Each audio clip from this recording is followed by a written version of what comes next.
Hello and welcome to Face to Face. Our guest today is Ingmar Lee, who is and has been an active environmentalist, an activist environmentalist, I think I can say, for probably more years than either he or I would care to remember. I've always been a great admirer of Ingmar because not only does he talk the talk, but he walks the walk. He's done a lot of great stuff that we're going to talk about during this show. He was a tree planter for a number of years. That career is basically just ending, but I think, Ingmar, you said you've planted 1 million trees in British Columbia. Mm-hmm. That's something to be said, and maybe we can start right there, because you've been through the forests of BC from top to bottom, and maybe you can tell us something about what's going on in our forests. Yeah, well, in 21 years, I've planted trees in all 14 of British Columbia's biogeoclimatic zones. And the scourge of industrial logging may have built this province to be the glittering, shining place that it is. But the fact is that we're decimating the most magnificent biological heritage on this planet, which is the highly evolved ancient primeval forests. And they're being destroyed at an unprecedented rate by giant transnational logging corporations to supply a global demand that is clearly unsustainable. So, I mean, we can plant all the trees we want, and it's not the solution. I'll just give an example on Vancouver Island, for example. In 150 years of logging, it took them about 120 years to log the first half of Vancouver Island's primeval forest. Magnificent primeval forests with Douglas fir trees and Sitka spruce and giant cedar trees.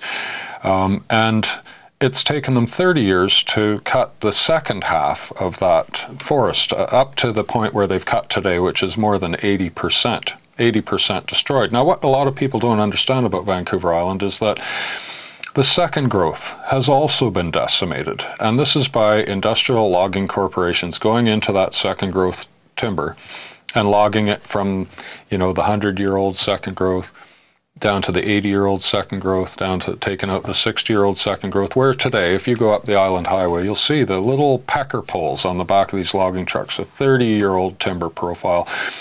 The second growth has been slashed down to 30 years old. Now, there's no pulp mills running on the island. The sawmills are all shutting down. There's a massive export log business going on.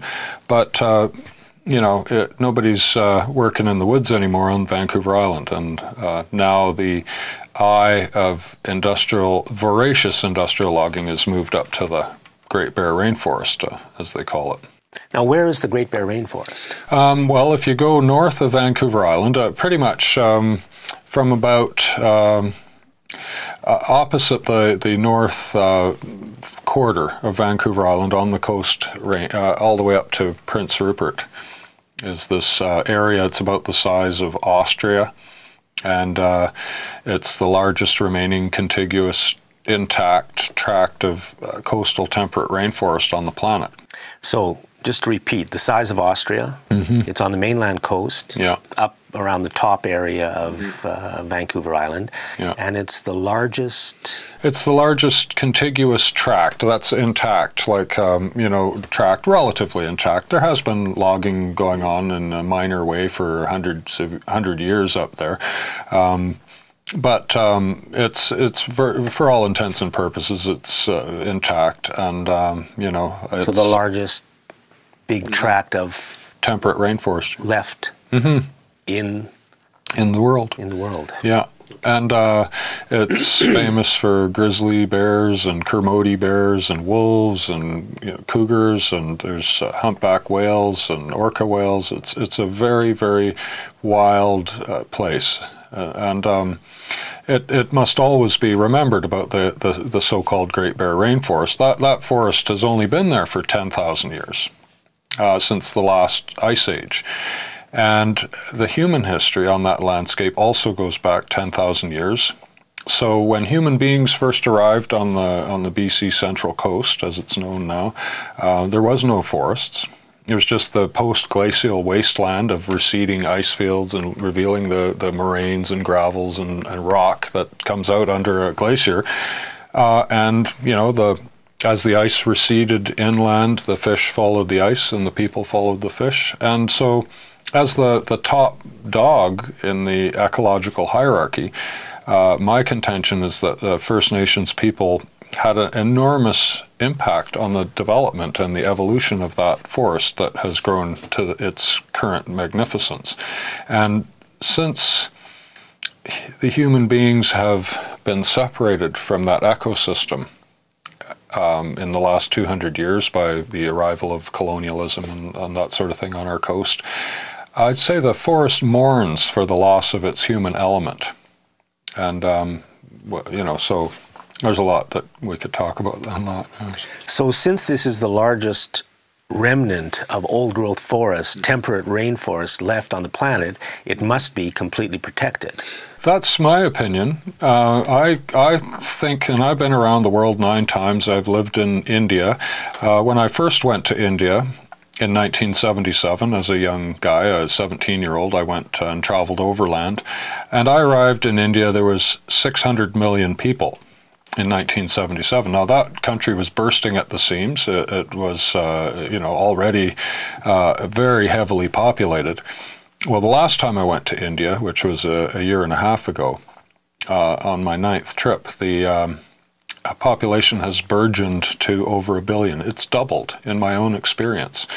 And it's just an incredible amount of damage. Like, for example, in the last trip, we heard about the Sariska Tiger Reserve. Now, India was very proud of this tiger reserve. Tigers are just reduced to these tiny little postage stamp parks where there is still sufficient biodiversity to support a population of these large predators like tigers. And the Sariska Tiger Reserve had 40 tigers in it. Suddenly there was this announcement that in 1 year, since the last time they'd gone out and counted the tigers, all 40 of them have been exterminated by poaching. So that's it. There's never going to be tigers there anymore. And that's the way it's going with all the reserves in India. And we can be sure that at some point coming up very soon, we will explain to our children that there used to be tigers on this planet, and not anymore. It's that close. We're getting right down to that sort of disaster. Getting back to the Great Bear Rainforest, is it protected by the current government of British Columbia? The most appalling and dreadful collaborationist compromise deal has been orchestrated by these so-called environmental groups, Forest Ethics, Greenpeace, the Sierra Club of BC, and the Rainforest Action Network. These 4 groups sat back in secret, behind closed doors negotiations with the Campbell government, unbeknownst to the rest of the BC environmental community. For about 8 years, they sat in there and they negotiated and discussed, and we started to catch wind that there was some kind of deal going on, and that things weren't going well. We tried to understand what was being negotiated, and it has finally come out that it's basically 70% of that tract, the size of Austria, has been delegated to the voracious transnational gigantic logging corporations, and 30% has supposedly been protected. But that 30% does not protect grizzly bears. Grizzly bear trophy hunting continues apace in those areas. Rampant run-of-river hydrological development is possible. In the 30%? In that 30%.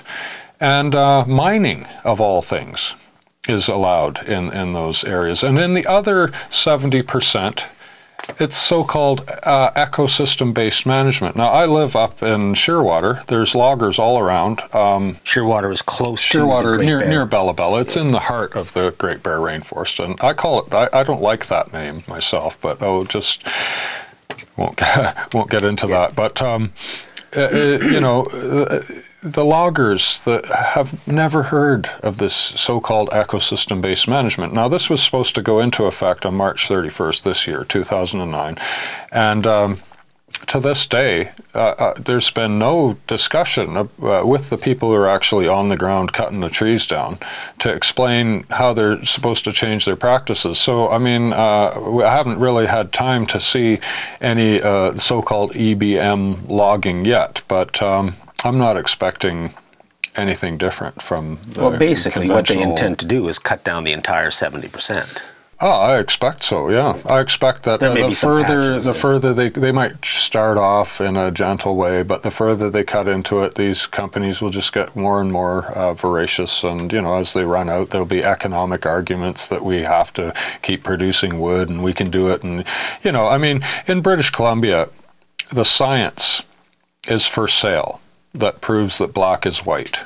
We have this fanaticism of scientism. We have these so-called scientists. I mean, you look at this Andrew Weaver guy.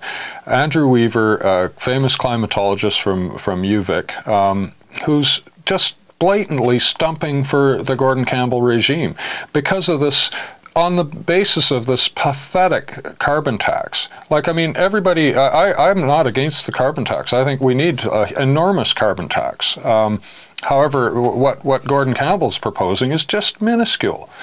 And yet, and that's Andrew juxtaposed Weaver with... is speaking about things he really isn't an expert on.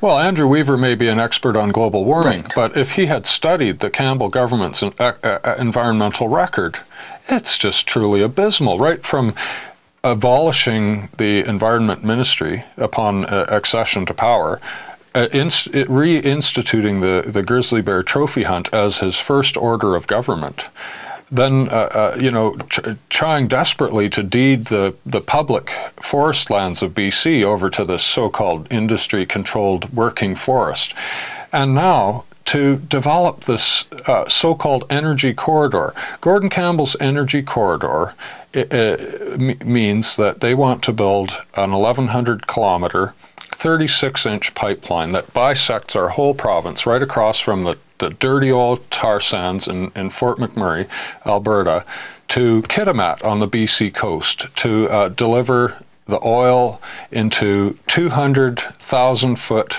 mega super tankers. You know, these are 1,000-foot long tankers. Can you imagine, now just to give you an indication of the volume of oil that's going to be spewing out of that 36-inch pipe and how much this is, you know, to produce 50,000 barrels a day, which is going to be what's delivered to Kitimat.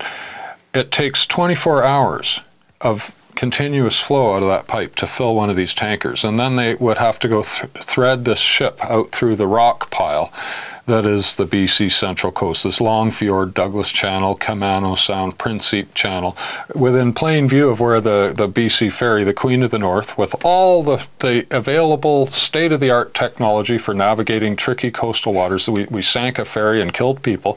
And these guys are arguing that we can now safely have 200 a year. We're talking a veritable tanker traffic jam in the heart of Gordon Campbell's so-called Great Bear Rainforest. And you've got people like Dr. Andrew Weaver phoning people for the week before the election, personal phone messages from Andrew Weaver saying, you've got to get out and vote Gordon Campbell because he's going to institute a carbon tax in BC. Now this guy, we got to watch Andrew Weaver.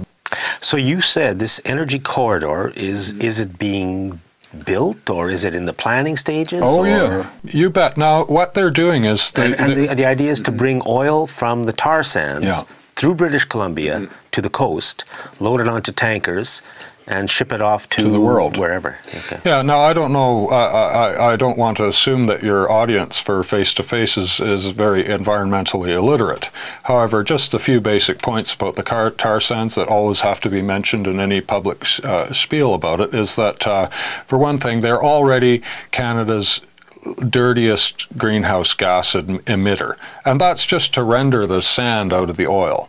It's an incredibly energy-intensive process that's consuming almost all of the natural gas that's available, which is relatively clean burning. That's just to render the oil out of the sand. And then, you know, that's not to mention how it's just a guaranteed planet killer to actually burn that oil in internal combustion engines. Now, Andrew Weaver's just not talking about that.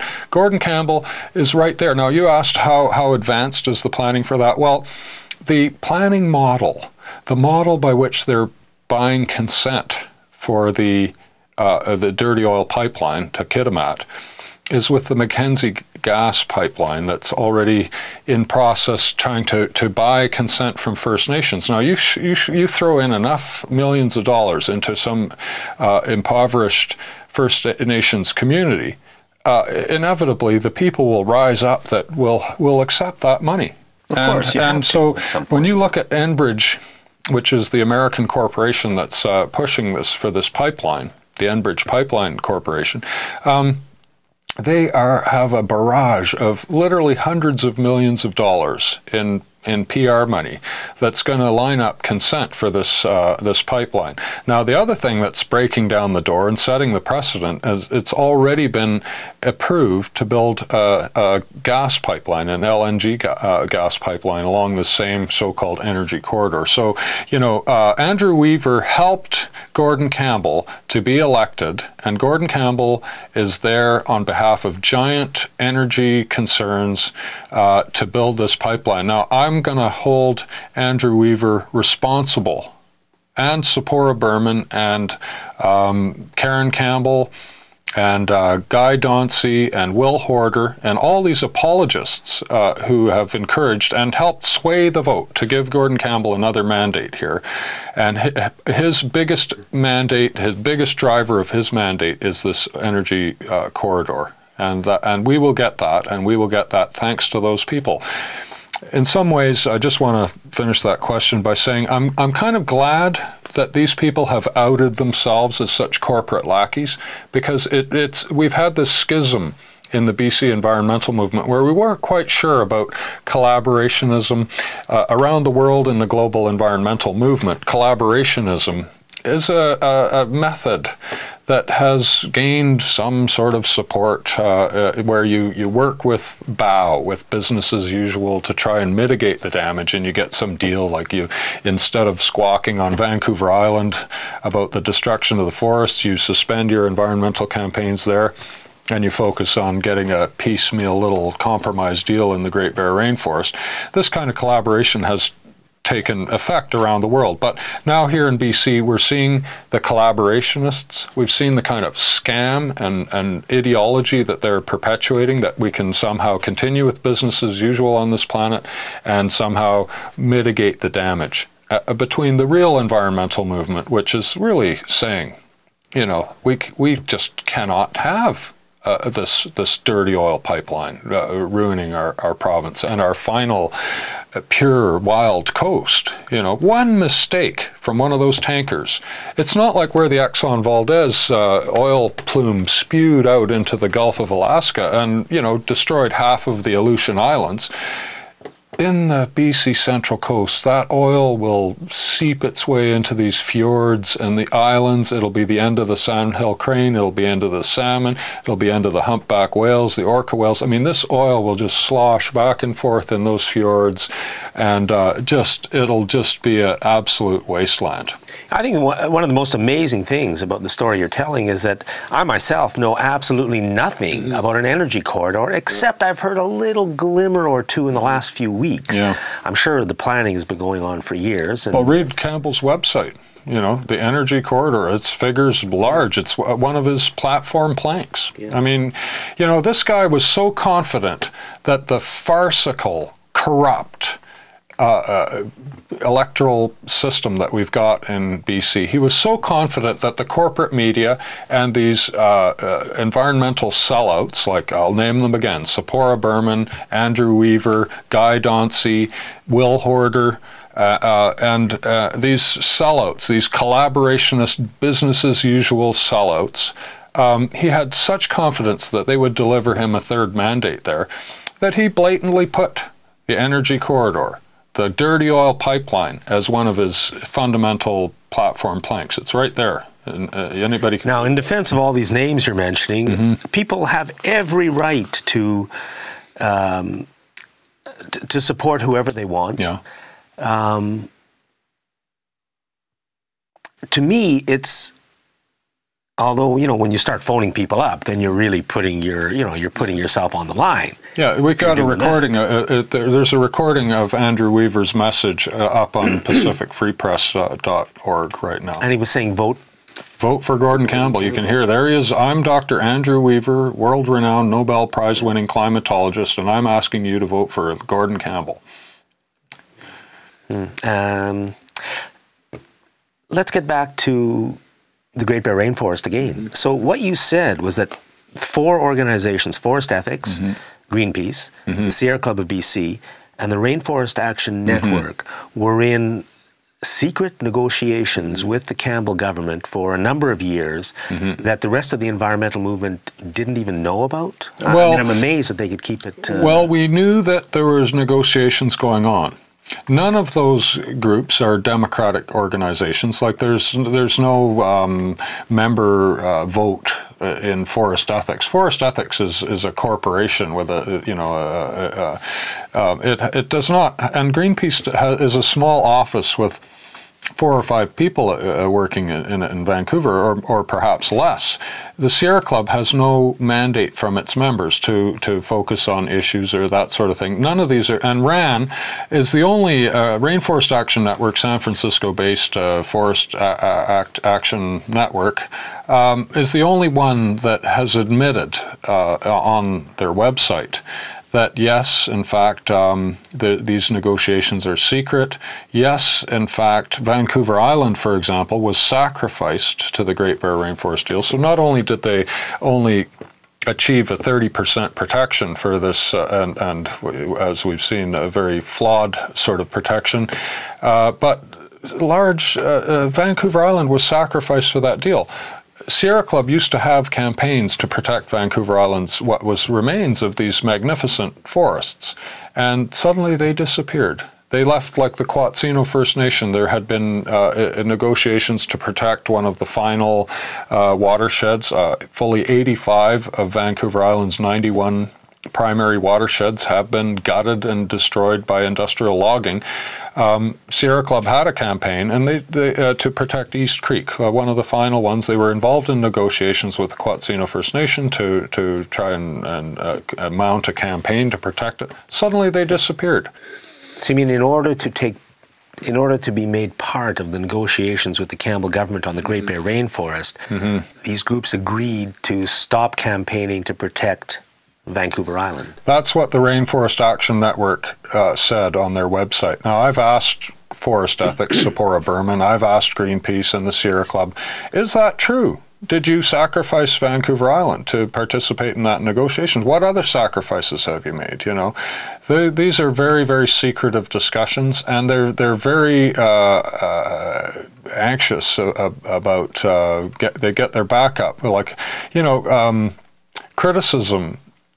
Self-criticism of the environmental movement is necessary. You know, we need to question what our fellow community members are getting involved in. We cannot get any information really about what went on other than the end result, which is this terribly pathetic deal. It seems to me like a pathetic deal. I mean, when you've got... I mean, the forests are gone. They've destroyed the forests of this province in one of the great environmental disasters of humanity's history on this planet, because it was done so quickly.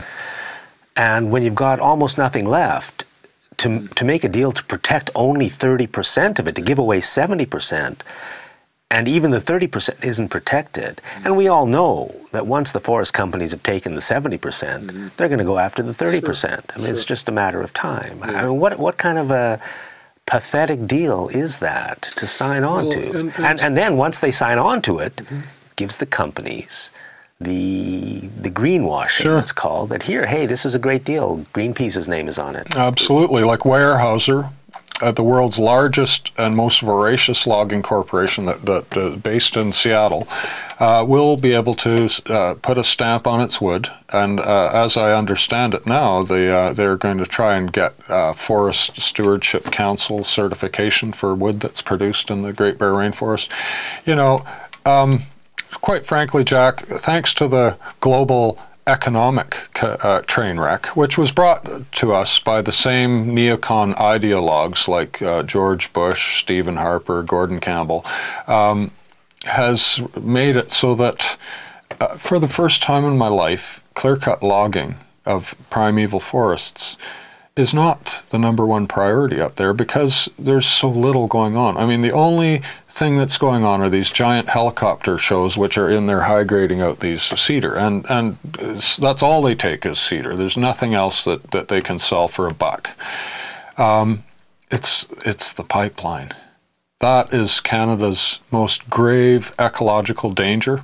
It guarantees the destruction of one of the most magnificent wilderness areas that remains on the planet.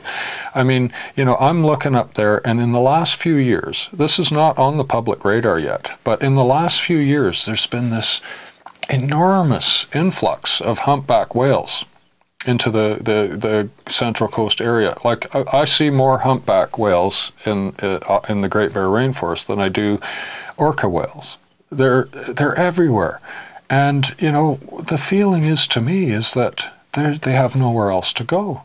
You know, the whales that inhabit the Georgia Strait are so loaded with toxicity. The orca whales, you know, I mean, they're you know, you don't go near an orca whale that washed up on the beach around here. I mean, they're just absolutely poisoned with toxins and noise and harassment. I mean, here in Victoria, you can see literally hundreds of boats a day, high-powered boats blasting out to follow these whales around. I don't care if you're 100 yards away from these whales. The daily harassment must just be, you know, a terrible thing.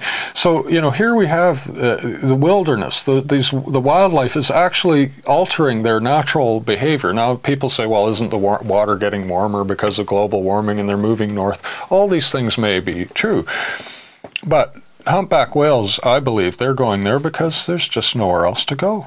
That's it. That's where the final remaining of this world's ultimate evolutionary biological heritage. You know, the centuries or billions of years of development of biodiversity, ever more complex interbalancing and interaction of nature. This is our global genetic heritage at its most magnificent, is in these final rainforests. And, you know, to have Gordon Campbell come in with his, you know, the corporate lackey Gordon Campbell, to come in and just have his way in there and just mow it down, is just a catastrophe of the first order.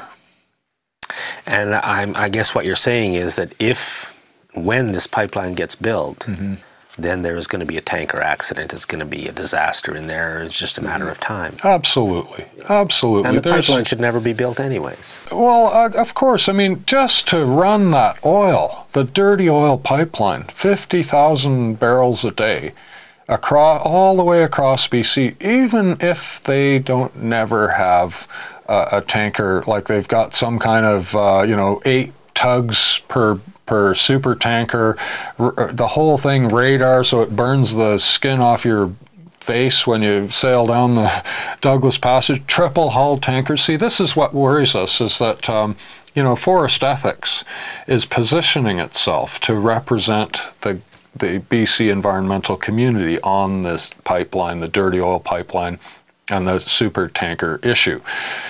We cannot have forest ethics in there as in their secret backroom collaborations with Gordon Campbell, because what they're going to emerge with will be, well, instead of a 3-foot pipeline, we're going to have a 2-foot pipeline, and instead of having 1,000-foot double-hulled mega super tankers, we'll have 900-foot triple-hulled tankers. This will be the kind of compromise solution that they'll have. Now, regardless whether there's an oil slick or not, just running the Alberta dirty oil tar sands through internal combustion engines will kill us off anyway. And I challenge Andrew Weaver to tell me his climatological calculations don't corroborate that. You know, why else would an educated scientist ignore the outrageous, dirty as an oil slick environmental record of the Gordon Campbell government in favor of a puny, pathetic carbon tax. I mean, nobody is opposing green power. Like, he would set up the straw man that the environmental community is opposed to run-of-river, to green power. Nobody's opposed to green power. But we want to see, okay, you want to bring green power online? Great, let's go. They're the simplest thing. If the reason is because of Andrew Weaver's climate terror, global warming terror, then every kilowatt of green power that comes online must see a corresponding reduction in the dirty energy, you know. If they have that, I'm willing to allow run-of-the-river IPP, run-of-the-river hydroelectric projects in our watersheds. But then again, only after careful, delicate analysis and study of how much damage it will cause. Right now, it's General Electric and a bunch of corporations, and no sign of a required compulsory, you bring on 100 kilowatts of green power, you take off 100 kilowatts of dirty power. That's the only way we're going to convert to green power. And, this is the only credible way of doing it. What Gordon Campbell is offering is just farcical. It's not going to do, all it does is just perpetuates the business as usual. And we just can't have that.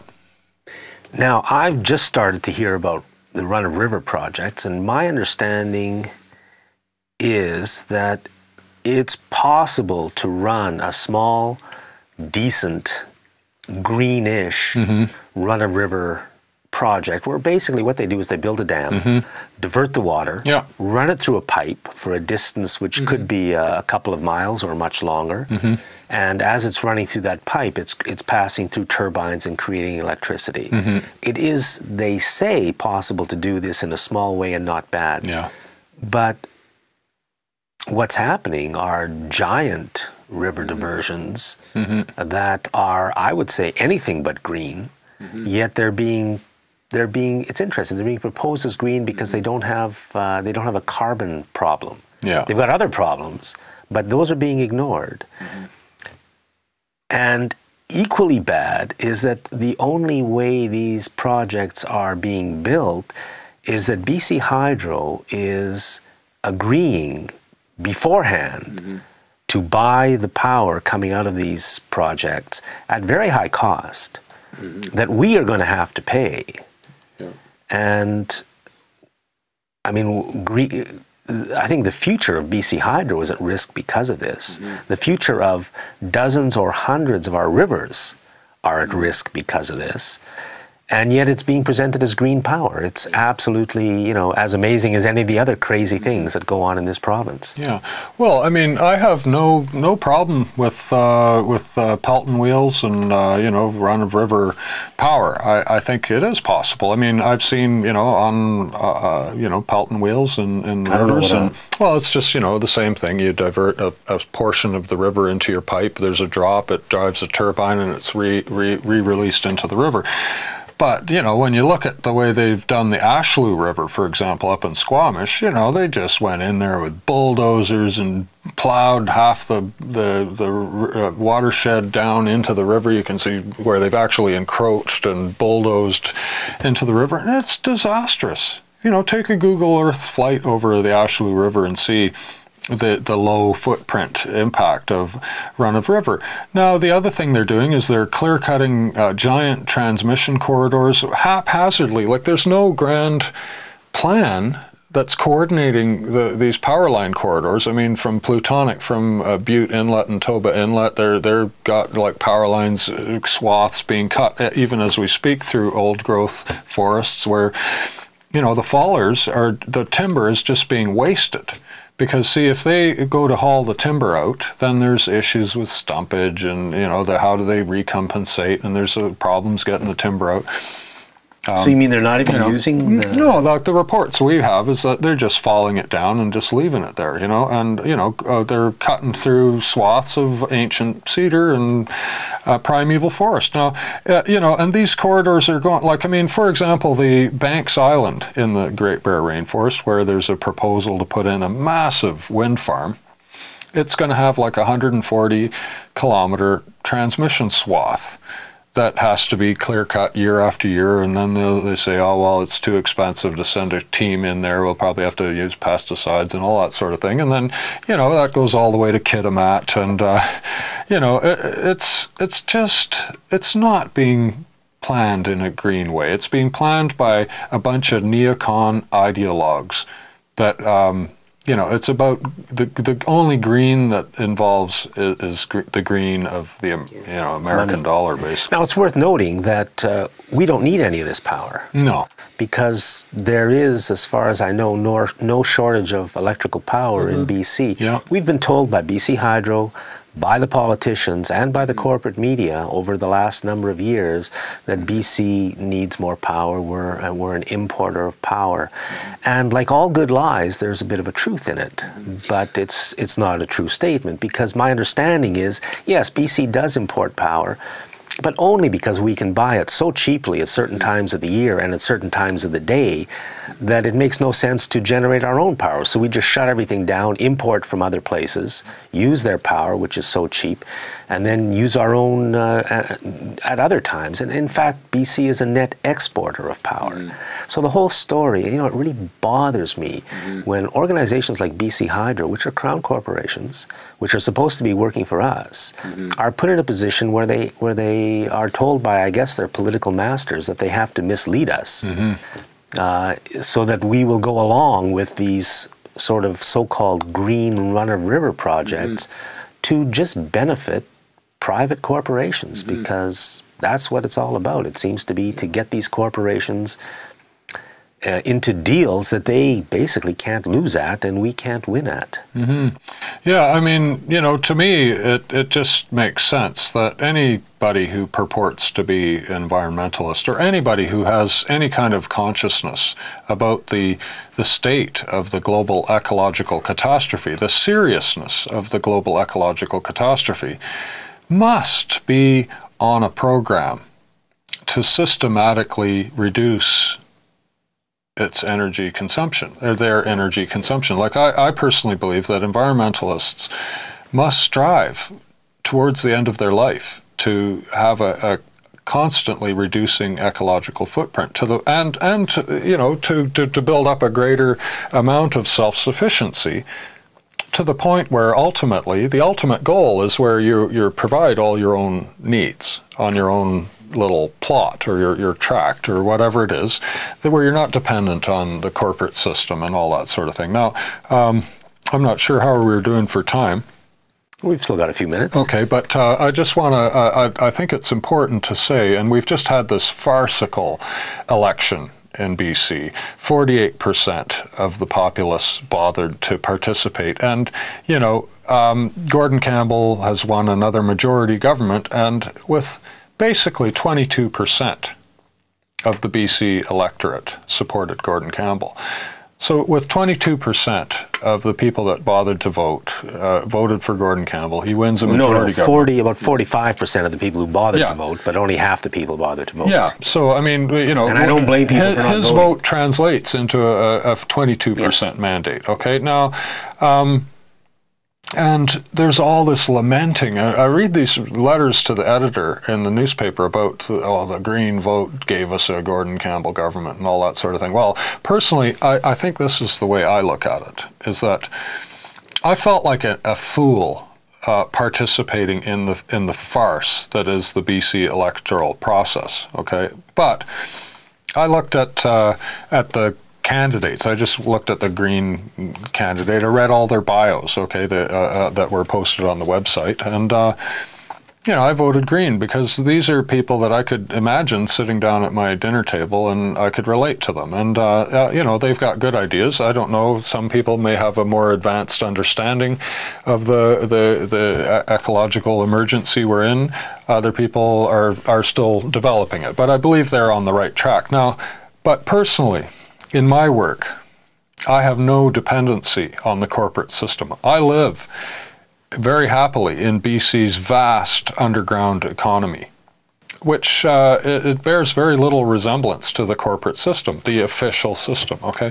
I don't depend on government or any status quo organization to forward my environmental issues. I work with the grassroots. Victoria has a very vibrant and thriving grassroots activist community that works without any funding or any participation. We're not members. We're not getting charitable tax grants. We don't have paid staff. We don't have, treasurers and executive directors. It's a very free-flowing movement, and that movement is going on all over the planet. I work in the underground economy. I get paid cash. I believe that it is unethical to give money to Stephen Harper and Gordon Campbell. It's absolutely unethical. We should not give them a cent of our money. And I believe that we need to understand this as environmentalists. To participate in this pathetic political system that cannot elect a Green Party member, that forces us to vote for the frankly stupid NDP so that we can oust this corporate menace of this neocon George Bush style government of Gordon Campbell, that we're expected to vote for a organization that can't even, that even slags the carbon tax. Like, they should have just, we'll put in a carbon tax, but it'll be a real one. If they want the Green vote, they have to green up their platform. They're not going to get it. So, I just think that our movement needs to focus on direct action, on working around the system, doing an end run around the system. I don't have to ask Gordon Campbell or go there and grovel at his environment ministry to protect a certain patch of forest or something like that. You have to go out and fight for it. You have to go out and do it. And what happens when all due process options have been exhausted within our political system? When you've formed a committee, you get a campaign going, you try to lobby and you publicize and you get publicity and you get media. When all those options fail, and they always do fail because the deck is stacked against you from the beginning. And when they fail, so we move into the next step, which is nonviolent civil disobedience. And nonviolent direct action civil disobedience is very powerful and very effective. It involves a wide diversity of people. People can position themselves in the action as centrally or as peripherally as they choose according to their wishes. They can, if they want to blockade and be right at the front line, they just do. And if they want to support it by bringing food and not being as identifiable as a central position in the process, they position themselves as peripherally as they can. But I mean, the tree sits we've been having, the Bear Mountain tree sit and that sort of thing, they involve hundreds of people. We don't have any kind of structured organizing. We don't need to. You can spot right away a progressive-minded person who comes out to support the issue. We might have spies or whatever. We have no secrets. Our effort is nonviolent. We don't have any malice or any conspiracy to damage equipment or hurt anybody and that sort of thing. Now when nonviolent civil disobedient direct action gets quashed by the repressive fascist governments that we've got, then people move into the direct action, where property damage and that sort of thing. That's the next step. And ultimately, when the injustices become so extreme, then it's war. Then you get into war and people fight back and that sort of thing. So right now in BC, we're at the nonviolent civil disobedience stage. I'm finding it very effective. We get enormous mileage. I have a zero budget. I get, our Bear Mountain issue got far more media mileage than the Sierra Club or Forest Ethics or Greenpeace or anybody like that. I mean, we were media event of the year at in Langford, and you know, the amount of coverage, the amount of front page coverage we get and all that sort of thing, the diversity of people that are involved, the degree of empowerment, like people come out to the front line at a nonviolent civil disobedient action and they feel power. They feel they can do something. They get excited, they get motivated, they work. And that's what's going on. You have these tired, stodgy, old, collaborating, compromising envirocrats in the structured environmental world. They're irrelevant. You know, I'm saying to people, stop wasting your time in this stupid political system that we've got. It's a waste of time. We got to go with the progressive community, with the rest of the world. We have to find new ways of organizing ourselves that don't involve top-down hierarchy and structured systems. Like, we don't have any models by which, you know, we can organize ourselves effectively in the modern world. So we have to do our own, and that is happening. I mean, we have, you know, different ways of doing it, but there's nothing really written down about it. And I mean, it sounds great, but somehow we keep on losing. Well, yeah. I think, maybe I'm wrong, but, you know, step by step. I mean, I've watched through my own lifetime since I became aware of these issues, even to the point on climate change where I feel like I'm watching the human race commit suicide, where the tar sands go on. And you know what? To me, one of the biggest enemies is media, which is one of the reasons why we started doing this show. Yeah. Because the corporate media is simply the propaganda machine for the corporations that run this country. And they are brilliantly effective at hiding the truth, twisting the truth, making people accept what the corporations want, and making it all seem like it doesn't really matter, while they not only destroy the planet, but they're destroying the economy as well, at least our economy.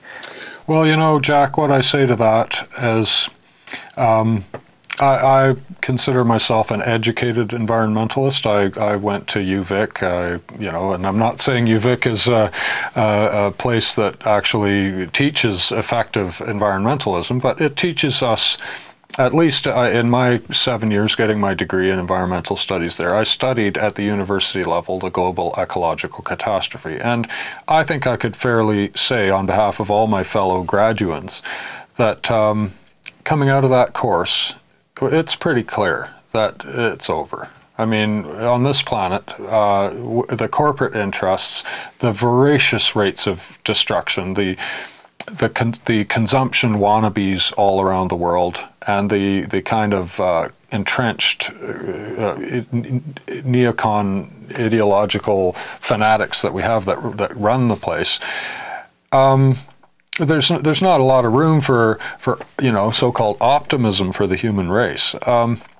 But having said that, I can say that living in the activist world, in the progressive, and I don't like the word progressive, and I yearn for better terminology for our community, which is recognizable all the world, and I believe is a majority.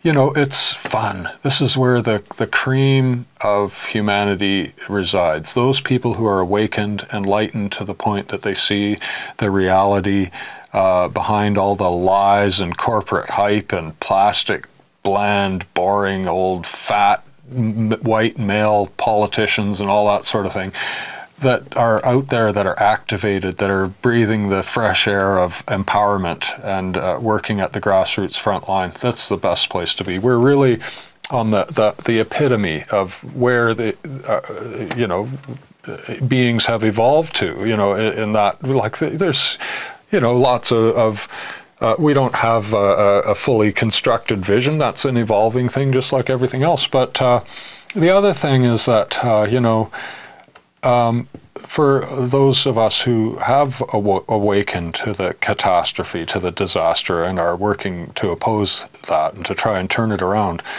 we also have an obligation as the final generation of humans on this planet to experience the magnificence and beauty of primeval wilderness, we have a duty to go out and enjoy it and appreciate it and soak it up and learn from it and get back to it to some extent. I don't have any belief that human beings can swarm back into the forest and start living in harmony with the ecosystem as those First Nations did for so many thousands of years on this coast. But I do believe there's a place for humans in that forest, and I think that there's something that we can benefit from it, if not in some kind of spiritual way. I don't like the word spirituality either. I'm a atheist, but I believe there's some incredible sacred things to learn from peace and silence and purity of water. Like I do not hesitate, not a moment's hesitation about drinking water directly from any of the creeks and streams of the so-called Great Bear Rainforest, or to eat any of its berries, or to stick my face into the earth there, or roll naked in the forest. There's no dirt there, And so, not only we enjoy and get empowered and energized by the fight, but there's also the soaking up and experiencing of that wilderness that helps to refresh us and motivate us to get out and protect it. If I didn't spend at least 6 months of the year immersed in primeval forests, I wouldn't have the energy to carry on with trying to protect it, because you just need that inspiration. You just need that fresh air. You need that peace, that deep silence of the woods to really get off your ass and get out there and protect it. And recently you did get out there. You went on a tour of Europe. Yeah. You made, I think you said, 33 lectures across Europe. What was the reaction there? Because I think you were the topic of your tour was what's going on with logging in British Columbia. Yeah. Well, that's my second European tour. And, in Europe, like in Germany, for example, there's 70 million people. Germany fits into British Columbia 3 times. The German forests have been, industrial logging and modern sort of forestry was born in Germany about, in the 1600s. And since then, the forests of Germany have been completely clear-cut, and they're cutting into their 6th or 7th rotation right now. Yet, 30% of Germany is forested. Now, this is 70 million people that fits in a country that's fits 3 times in British Columbia, and they mourn for the loss of their wilderness. A bear wanders over into Germany from Poland, and there's national excitement. And somebody shoots it right away, and then there's national mourning. But people are desperate for wilderness. When you don't have it, you just where are you going to go get naked and swim on a empty beach and hang out in the forest and drink the water? And you really, and then now their problem is restoration and the complexities and difficulties of trying to restore an ecosystem that's been destroyed by logging or whatever. That's an enormously daunting task. If it seems difficult to protect forests here in British Columbia because of all the system working against us and everything like that, it's far, far more difficult to try and restore it if we ever did get the political will to do what's necessary for our environment.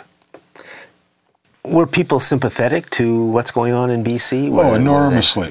Enormously. I spoke at universities and schools and even elementary schools, and I spoke in English. I had a 10-minute video of our Sandhill Crane project in which I had no dialogue at all. I just had, this is a day of going into the forest, into the primeval forest, and going out into these areas where the Sandhill cranes nest. And just a little bit of insight into, what it's like in the primeval forest, and where you're off trail. There's no crunchy gravel trail with signposts saying this is a Douglas fir tree and blah, blah, blah. And, And they're spellbound by that, just spellbound. And then I'd just show the destruction of the forests, and in the rest of my lectures. And yeah, they're just lapped it up. My message resonates in Europe a lot better than it does in BC. I don't know. I could speak. But you can't because we're out of time. But one last question that you have to answer real fast. Can we protect the so-called Great Bear Rainforest? I mean, it's been sold out by the big groups. Can it still be saved in its entirety? Well, we're working on it. I'll be out there as soon as there's some logging to look at. I'm going to be out there crawling all through it, and I'll report back and let people know what's going on. And I will continue to fight. And my friends up there are very busy. I think people should check out the Pacific Wild website, which is pacificwild.org, which is Ian and Karen McAllister's awesome efforts that will, I guarantee, that the Gordon Campbell government, even the Gordon Campbell government, will not be able to withstand the pressure that this group is putting on the grizzly bear hunt. And I'll say this about the Great Bear Rainforest. So that pipeline, I'm 49 years old now. I figure I've got maybe 10 years of productive, hard activist life left in me. That pipeline goes ahead over my dead body. pacificwild.org. Thank you very much. We've been talking to Ingmar Lee. Thank you for watching Face to Face. As you can see, we're in a serious situation, folks. We don't know who we can trust. It's up to all of us. Conservation is important. Don't trust the corporate media. Keep your eyes on the ball. We've got to keep fighting even though the situation is very grim. Thank you for watching, and goodbye.